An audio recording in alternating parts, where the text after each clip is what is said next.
Weekend eno tosubwa emboozi etali ya bulijjo yengenda okubanga njogera muno omulwanirizi w'eddembe amanyiddwa nga British Daniels Juko Mazinga ng'asinzira mu South Africa.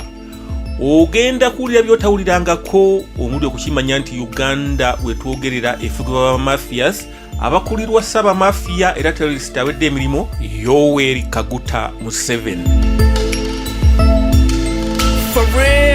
Ojja kumanya ki ekimufuula omufuzi asinga okuba omutawaana ku lukalu lwa Africa ovaawo okimanye wa eggwanga gye yaliraza.